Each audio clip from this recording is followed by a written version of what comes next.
بسم اللہ الرحمن الرحیم۔ پیارے دوستو، جب عزیز مصر یعنی یوسف علیہ السلام نے اپنے بھائی بنیامین کو مصر میں ہی روک لیا اور انہی کنعان واپس نہ جانے دیا تو یہ خبر سن کر حضرت یعقوب علیہ السلام بہت ہی رنجیدہ ہوئے اور آپ نے عزیز مصر کے نام ایک خط لکھا جو کچھ یوں تھا: یعقوب بن اسحاق بن ابراہیم علیہ السلام کی جانب سے عزیز مصر کی خدمت میں السلام علیکم ورحمۃ اللہ وبرکاتہ۔ امام آباد ہمارا پورا خاندان بلاؤں اور آزمائشوں کے لیے مشہور ہے۔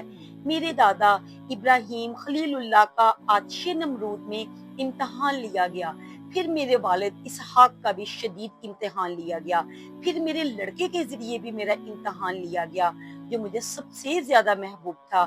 اس کے بعد اس کا ایک چھوٹا بھائی میرے غم و تکلیف میں تسلی کا سامان تھا، جس کو آپ نے چوری کے الزام میں گرفتار کر لیا۔ ہم اولاد انبیاء ہیں، ہم نے نہ کبھی چوری کی اور نہ ہی ہماری اولاد میں کوئی چور پیدا ہوا۔ والسلام۔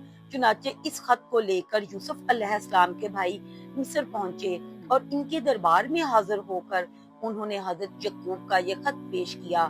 حضرت یوسف خط پڑھ کر کانپ اٹھے اور قریب تھا کہ آپ اپنے والد کی پریشانی دیکھ کر رو پڑتے۔ حضرت یوسف نے اپنے بھائیوں سے پوچھا، کیا تم لوگوں کو یاد ہے کہ تم نے یوسف اور اس کے بھائی بنیامین کے ساتھ کیا سلوک کیا تھا؟ آخرکار یوسف علیہ السلام بھی رو پڑے اور کہا، نہیں نہیں، میں تمہیں اور اپنے والد کو مصیبت میں نہیں دیکھ سکتا۔ یہ جملہ سن کر برادران یوسف حیران ہو گئے کہ عزیز مصر ہمارے باپ کو اپنا باپ کیوں کہہ رہا ہے۔ تبھی حضرت یوسف علیہ السلام نے راز آشکار کیا اور فرمایا، میرے بھائیوں، میں تمہارا ہی بھائی یوسف ہوں، جسے تم نے حسد کے بنا پر کونے میں پھینک دیا تھا۔ یوسف علیہ السلام کے بھائیوں کے حواس باختہ ہو گئے۔ خوف اور شرمندگی اور ندامت کے احساس نے انہیں گردنیں جھکا دی، لیکن یوسف علیہ السلام نے اعلیٰ ظرفی دکھائی اور درگزر سے کام لیا اور فرمایا، میں تمہارا بھائی ہوں اور ہم ایک ہی باپ کی اولاد ہیں۔ میں آج بھی تم سے محبت کرتا ہوں، تم سے کوئی گلہ شکوہ نہیں، نہ ہی کوئی شکایت ہے۔ میں اللہ سے دعا کرتا ہوں کہ وہ تمہارے گناہ بخش دے، کیونکہ وہ بہت رحیم و کریم ہے۔ بھائیوں نے حضرت یوسف علیہ السلام کی یہ شان دیکھی تو اپنی غلطیوں اور کوتاہیوں کا اعتراف کر لیا۔ حضرت یوسف علیہ السلام نے بھی پیغمبرانہ طرز پر انہیں معاف فرما دیا۔ پھر یوسف علیہ السلام نے اپنا کرتا اپنے بھائیوں کو دیتے ہوئے فرمایا کہ یہ میرا کرتا لے جاؤ اور ابا جان کے چہرے پہ ڈال دینا تو ان کی آنکھوں میں روشنی آ جائے گی، پھر تم سب گھر والوں کو لے کر مصر چلے آؤ۔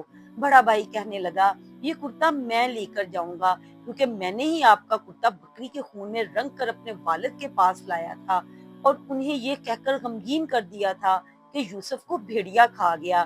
میں نے ہی انہیں غمگین کیا تھا اور آج یوسف کی زندگی کی خوشخبری بھی میں ہی سناؤں گا اور میں ان کو خوش کر دوں گا۔ یہودا اس کرتے کو لے کر اسی کوس تک دوڑتا چلا گیا۔ راستے کی خوراک کے لیے اس کے پاس 7 روٹیاں تھیں، لیکن مسرت اور خوشی کا یہ عالم تھا کہ بھوک پیاس ختم ہو گئی۔ یہودا جیسے ہی یہ کرتا لے کر کنعان کی سرحدوں میں داخل ہوا تو ایک معجزہ پیش آیا۔ ابھی یہودا یعقوب علیہ السلام سے کئی میل کے فاصلے پر تھا تو خدا کے پیغمبر کو کئی میل کی دوری سے ہی یوسف کی خوشبو آ گئی اور فرمانے لگے، اے میرے گھر والوں، اگر تم مجھے یہ نہ کہو کہ بڑھاپے میں میری عقل ماری گئی تو میں یقین کے ساتھ کہتا ہوں کہ مجھے یوسف کی مہک آ رہی ہے، وہ میرے بہت ہی قریب آ رہا ہے۔ سب لوگ کہنے لگے، واللہ آپ ابھی تک یوسف کے غم میں مبتلا ہیں، اتنا عرصہ گزر گیا، اب تو یوسف کا نام و نشان بھی باقی نہ رہا اور آپ ہیں کہ یوسف کی باتیں کرتے ہی نہیں تھکتے۔ غرض یہ کہ جب یہودا یوسف علیہ السلام کا کرتا لے کر کنعان میں داخل ہوا تو انہوں نے یوسف کے حکم کے مطابق پیراہن کو حضرت یعقوب کی آنکھوں پر ڈال دیا، لہٰذا فوراً ہی یعقوب علیہ السلام کی آنکھیں روشن ہو گئیں۔ حضرت یعقوب فرمانے لگے، دیکھو میں نے کہا تھا نا کہ میں اللہ کی جانب سے وہ بات جانتا ہوں جو تم نہیں جانتے۔ برادران یوسف نے انتہائی شرمندگی سے سر جھکاتے ہوئے کہا۔ حضرت یعقوب کو سارا ماجرا بتا دیا۔ یعقوب علیہ السلام نے فرمایا، ان قریب میں تمہارے لیے دعا کروں گا، بے شک اللہ تعالیٰ غفور الرحیم ہے۔ حضرت یعقوب علیہ السلام نے تہجد کی نماز کے بعد